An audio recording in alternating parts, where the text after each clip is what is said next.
में आते हैं, अनुकूलन की प्रक्रिया में आते हैं, जिससे आपका स्कीमा अपडेट होता है, आपकी नॉलेज अपडेट होती है। क्वेश्चन नंबर 8 देखिएगा इसी बात पर, फिर हम आगे बढ़ेंगे। ओके चलिएगा आगे बढ़ेंगे। क्वेश्चन नंबर, दुख में पढ़ाई नहीं करनी, पेपर पास में इसका मतलब ये नहीं है हम दर्द में रहेंगे, परेशान रहेंगे, स्ट्रेस रहेंगे, मजे मजे में सीख जाएंगे, बस कंसिस्टेंसी बना के रखनी है। लेव वाइगोस्की थियोरी, ये लेव वाइगोस्की ऐसे पेपर में ही लिखा हुआ है, आज मैं ये पेपर ही देख रही थी तो उसमें लेव वाइगोस्की ही लिखा हुआ है। तो लेव वाइगोस्की के अनुसार, लेव Vygotsky theory of cognitive development is called a theory as he argues that children's learning takes place in a context। यानी लेव वाइगोस्की के संज्ञानात्मक विकास के सिद्धांत को डैश कहा जाता है क्योंकि वे तर्क देते हैं कि बच्चों का सीखना संदर्भ में होता है। यानी आप एक वैक्यूम में, एक बंद कमरे में अकेले नहीं सीखते, आप समाज और संस्कृति में 4 लोगों में बेहतर सीखते हैं। तो इसीलिए इनकी थियोरी को सामाजिक सांस्कृतिक विकास का सिद्धांत कहा जाता है, जो कि कॉग्निटिव डेवलपमेंट की ही थियोरी है, ठीक है ना। तो सोशियो कल्चरल अप्रोच कहा जाता है इस थियोरी को। अगर आपने यूट्यूब पे भी ये थियोरी मैंने कराई हुई है, अगर देखी होगी तो मैंने बताया है कि वाइगोस्की सोशियो कल्चरल अप्रोच, यानी वाइगोस्की कहते हैं कि बच्चा समाज और संस्कृति के माध्यम से इंटरैक्ट करके सीखता है, एज इनके लिए ज्यादा मैटर करती नहीं है, ठीक। तो साइकोडायनेमिक थियोरी किसकी है? सिगमंड फ्रॉइड की, ठीक। साइकोसेक्सुअल भी इन्हीं की थियोरी है। बिहेवियरिस्टिक एस्पेक्ट में पैवलव, थॉर्नडाइक, हल, टॉलमैन, वॉटसन और 1700 लोग हैं, आपके काम का नहीं है, सीटेट में नहीं आता बिहेवियरिस्टिक एस्पेक्ट उतना। तो सोशियो कल्चरल अप्रोच एक थियोरी है वाइगोस्की की, जिसका नाम सोशियो कल्चरल अप्रोच है। क्वेश्चन नंबर 9 देखिएगा, when a teacher adjust the support, याद आ रहे हैं वाइगोस्की? सपोर्ट की बात हो रही है, जहां पे भी हेल्प की बात हो रही है, समझ जाइए वाइगोस्की को याद करने की बात हो रही है, ठीक है ना। Offer to a child to fit the child's current level, जहां पे वो है बच्चा वहां उसको हेल्प दी जा रही है ताकि उसका परफॉर्मेंस सुधर जाए। To help her reach her zone of proximal development, ZPD। आप सीटेट क्लियर कर सकते हैं यदि आपको सही मात्रा में हेल्प मिल जाए, आपका जो करंट लेवल है उस पे जहां आप अटक रहे हैं वहां हेल्प मिल जाए, तो आपका प्रॉक्सिमो डिस्टल डेवलपमेंट, यानी जो दायरा है जहां तक आपका विकास हो सकता है वो बढ़ जाएगा, या वहां तक आप पहुंच जाएंगे। इसी को स्कैफोल्डिंग कहते हैं वाइगोस्की की भाषा में।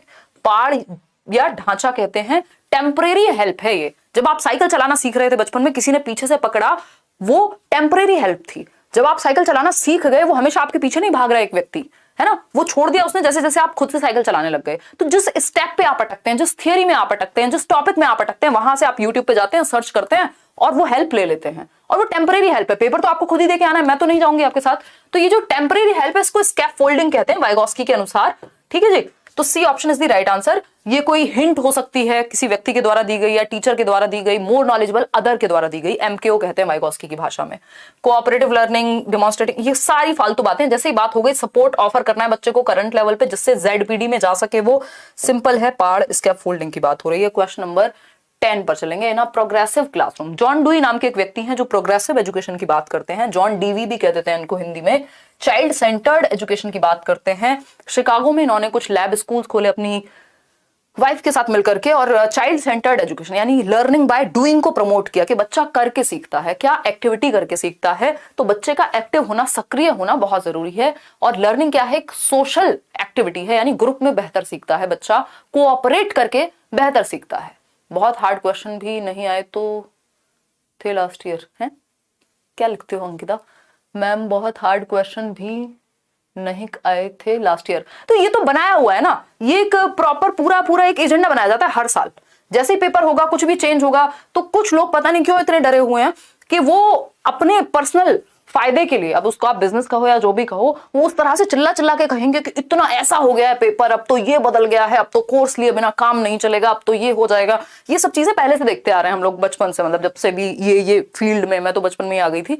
तो उस केस में ये बहुत नॉर्मल चीजें हैं, सिलेबस से बाहर नहीं है क्वेश्चन। अगर 30 क्वेश्चन में से 4 क्वेश्चन थोड़े से मुश्किल बना ही दिए तो क्या हो गया, है ना। कॉन्सेप्चुअल बेस्ड क्वेश्चंस हैं, मतलब कॉन्सेप्ट बेस्ड क्वेश्चंस हैं। तो ये हमेशा होगा, आप देखिएगा कभी भी, चाहे वो D2+B का एग्जाम हो, चाहे किसी भी चीज में हो, जैसे ही थोड़ा बहुत कुछ भी चेंज होगा, शोर मचाना शुरू कर देंगे लोग, हाय रे अब तो ये हो गया, और लोगों को भी डरा देते हैं जो लर्नर्स होते हैं ना, जो एग्जाम देते हैं। In a progressive classroom learning by doing, प्रगतिशील कक्षा में teaching is text book centred. भैया टेक्स्ट बुक सेंटर्ड होगी तो बच्चे को ध्यान में रखो ना, चाइल्ड सेंटर्ड होनी चाहिए teaching. Emphasis is placed on summative assessment। Summative assessment होता है जजमेंट के लिए, इतने % नंबर आए। अब ये नहीं होना चाहिए चाइल्ड सेंटर्ड में, आप बच्चे के % नहीं देख रहे हो, उसकी एक्टिविटी देखोगे। Learners play an active part in their learning. देखिए 90% क्वेश्चंस, पेडागोजिकल क्वेश्चंस सॉल्व हो जाते हैं इस बात से जब आप बच्चे को ये देख लेते हैं जिस ऑप्शन में बच्चा सबसे ज्यादा एक्टिव है, उसको फ्रीडम मिली है, वो उसकी भलाई के पक्ष में, अगर उसके पक्ष में है कोई ऑप्शन तो वो बेस्ट ऑप्शन है। तो जो बच्चे की भलाई वाला ऑप्शन हो, जो पॉजिटिव है बच्चे के लिए, वो सही उत्तर है ना। तो learners play an active part in their learning, यानी विद्यार्थी अध्ययन में सक्रिय भूमिका निभाते हैं। जब बच्चे एक्टिव होंगे तो वो सबसे बेहतर सीखेंगे। जब आप मन से सीख रहे होते हैं, एक्टिविटी करके सीख रहे होते हैं, तो सबसे बेहतर सीखते हैं। Teachers uses rewards and punishment. देखो रिवॉर्ड और पनिशमेंट का जो चक्कर है ज्यादा दिन तक चलता नहीं है। ऐसे लोग लंबी रेस में नहीं जा पाते, है ना, खुश भी नहीं रह पाते, क्योंकि जब तक आपको रिवॉर्ड मिलेगा तब तक आप काम करेंगे। जिस दिन रिवॉर्ड नहीं मिलेगा आपका इंटरेस्ट खत्म हो जाएगा, आप सिर्फ एक्सटर्नल चीजों के लिए काम करेंगे। तो प्रोग्रेसिव एजुकेशन करती है learning for the sake of learning, child centred. बच्चे को सेंटर में रखो, उसको क्या पसंद है, उसका इंटरेस्ट, उसका एप्टीट्यूड, उसका एटीट्यूड। तो C option is the right answer. Question number 11 देखेंगे। क्वेश्चन नंबर 11 देखिएगा और समझेंगे, बताइएगा फटाफट से। जहां बच्चा एक्टिव है वो ऑप्शन सबसे प्यारा है। कंचन सिलेबस कर लो और प्रीवियस ईयर, और कुछ नहीं करना। सिलेबस में भी जो इंपॉर्टेंट चीजें हैं सब कराई जाएंगी, डोंट वरी। ये मत सोचो अभी क्वेश्चन ही कराऊंगी मैं, और भी चीजें कराऊंगी आपको, टॉपिक्स भी कराऊंगी। कल शायद हम ईवीएस करेंगे और मंडे, मोस्ट प्रोबेबली मंडे हमारा एक 3-4 घंटे का सेशन रहेगा जिसमें हम प्रीवियस ईयर पेपर जो आया है पूरा 150 क्वेश्चंस को एक बार एनालाइज करेंगे, जो हम हर साल करते हैं कि वो जो पेपर है 150 क्वेश्चंस का, उसमें जो भी पेडागोजिकल पार्ट है जितना भी अलग अलग सब्जेक्ट का, उसको हम समझेंगे। ठीक, तो मंडे आप तैयार रहिएगा। 8 बजे क्लास रखेंगे क्योंकि फिर लेट हो जाएगा जिन लोगों की क्लास आपकी क्या कहते हैं, जिनको रात को जल्दी सोना होता है। ठीक है, मंडे को याद रखिएगा। कल तो हम वो करेंगे ईवीएस के कुछ questions. Dash intelligence refers to the ability to recognise and respond appropriate to the moods, temperaments and intentions of others.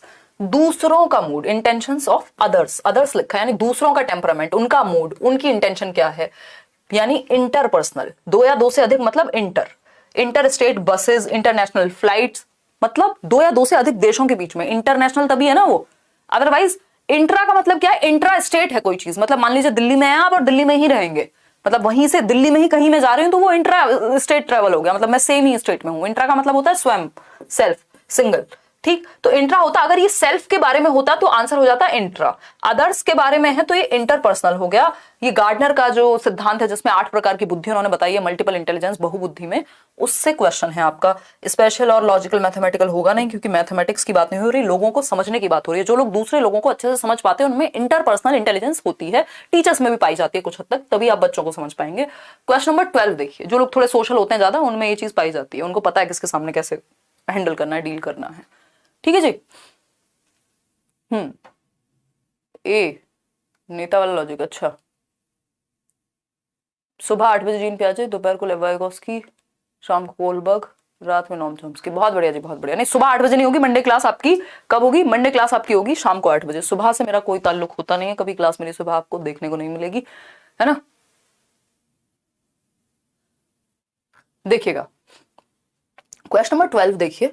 National education policy 2020 proposes that, राष्ट्रीय शिक्षा नीति 2020 यह प्रस्ताव रखती है कि, ये नेशनल एजुकेशन पॉलिसी का वीडियो आज आप इसको होमवर्क कह लीजिए, वैसे तो मैं बच्चों की तरह ट्रीट आज तक किया नहीं आप लोग को, बट इसका मतलब यही है, इसको आप होमवर्क का मतलब सिंपल ये है कि आप आज इस चीज को देखेंगे, जरूरी है, ताकि आप नेशनल एजुकेशन पॉलिसी से रूबरू हो पाए, क्योंकि इससे कई क्वेश्चंस आए पिछली बार ऑनलाइन एग्जाम में, ये थोड़ा सा चेंज था, है ना। नेशनल एजुकेशन पॉलिसी पे क्वेश्चन, मेटाकॉग्निशन पे क्वेश्चन, तो ये आप आज वीडियो देख लीजिएगा। ये मैंने बनाई हुई है, अभी कुछ ही टाइम पहले बनाई है। इसमें क्वेश्चंस भी कराए थे, टॉपिक भी कराया था नेशनल एजुकेशन पॉलिसी का, और इसके क्वेश्चंस कुछ और भी मैं कराऊंगी। तो नेशनल एजुकेशन पॉलिसी यहीं यूट्यूब पे सर्च करेंगे। अगर हम बात करें नेशनल एजुकेशन पॉलिसी 2020 क्या प्रपोज करती है, क्या प्रस्ताव रखती है, तो पहला ऑप्शन है children in primary grades should be taught in home और लोकल लैंग्वेजेस, यानी मदर टंग में पढ़ाएं हम प्राइमरी ग्रेड में बच्चे को, कक्षा 1 से 5 तक मातृभाषा, जो भी भाषा उसके घर पे बोली जाती है, जिसमें भी वो कंफर्टेबल है उसी भाषा का प्रयोग करने दें। बच्चों को जबरदस्ती अंग्रेज ना बनाएं कि भैया स्कूल में आए हो हिंदी में बात नहीं कर सकते। अब बच्चा बोलेगा ही नहीं कम से कम कई महीनों तक, जब तक उसको थोड़ी बहुत इंग्लिश नहीं आ जाएगी, तो आपने तो उसकी अभिव्यक्ति की आजादी छीन ली एक तरह से, कि वो अपने आप को एक्सप्रेस ही नहीं कर पा रहा। जबकि भाषा क्या है, एक माध्यम है अपनी बात को कहने और सुनने का, तो वो बाद में सीख जाएगा स्कूल की लैंग्वेज। तो प्राइमरी लेवल पे बच्चे को मदर टंग यानी मातृभाषा में अपने आप को संप्रेषित करने का मौका, अभिव्यक्त करने का मौका आपको देना है।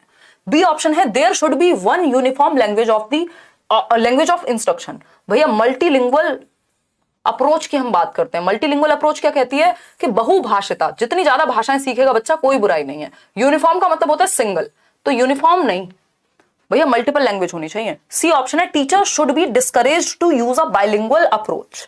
ऐसा नहीं है कि आप हतोत्साहित होंगे अगर आप बच्चे को 2 भाषाओं में बता देंगे तो कोई दिक्कत है, डिस्करेज नहीं, एनकरेज करना चाहिए आपको। Multilingualism should be heavily discouraged, multilingualism should be heavily encouraged, discourage नहीं। बहुभाषिता, भाई मल्टीपल भाषाएं, ये स्टडी भी कहती है जिन बच्चों को 2 या 2 से अधिक भाषाएं आती है उनका संज्ञानात्मक विकास, उनकी अंडरस्टैंडिंग, उनका दिमाग अच्छा डेवलप होता है। तो मल्टीलिंगुअल अप्रोच को तो हमें बढ़ावा देना है, बहुभाषावाद को, ना कि हम ये कहेंगे कि इसको बढ़ावा नहीं देना है ना। और मल्टीलिंगुअल अप्रोच को एनसीएफ से लेके, कोठारी आयोग से लेके हर कोई कहेगा